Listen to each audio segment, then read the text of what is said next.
ఎందుకు చేస్తున్నావు పవన్ ఇవన్నీ? హాయిగా ఉన్నాం కదా, నువ్వు ఏదో ఉద్యోగం చేసుకున్నావు, పెద్ద పొజిషన్లో ఉన్నావు, నువ్వు పెద్ద పెద్ద సూట్లు వేసుకొని వేరే వేరే కాన్ఫరెన్స్లో మాట్లాడతావు, నీకేం అవసరం ఇవన్నీ? ఏదో ఉంది, సంథింగ్ స్వార్థం ఉంది నీలో, ఏంటది బయటపెట్టు. ఈ టైంలో చాలామంది క్వశ్చన్లు అంటారు, నా దగ్గర ఆన్సర్ లేదు అది. ఓకే, ఎందుకంటే నేనేం చెప్పలేను. నాకు ఆన్సర్ ఏంటంటే ధర్మం కోసం చేస్తున్నానంటే వాళ్ళు నమ్మట్లేదు. ఇప్పుడున్న ప్రపంచం ఎలా అయిపోయిందంటే, మీరు ఎందుకు చేస్తున్నారు, మీకు ఇక్కడ డబ్బులు వస్తున్నాయి. యూట్యూబ్లో చాలామంది అనుకుంటారు ఛానల్ పెట్టేయండి పవన్ కోట్లు గడిస్తున్నాడు అనుకుంటారు. ఇది చాలా పెద్ద జోక్ అబ్బా ఇది. ఇది నాకు చాలా మంది వచ్చి అడిగారు, సైడ్ బిజినెస్ ఎలా ఉంది అంటారు. ఓకే, నేను ఖర్చులు ప్రాఫిట్ లాస్ చూపిస్తాను. లాస్ట్ 8 years నుంచి we're running in losses of about 10 lakhs average.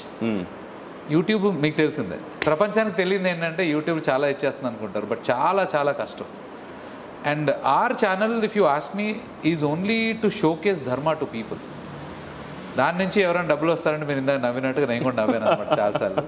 So but చాలామంది అడుగుతుంటారు ఇప్పటికి, ఎందుకు చేస్తున్నావు అనే question from a non dharmik perspective I would say, because they don't believe that a person like me can be in ధర్మ.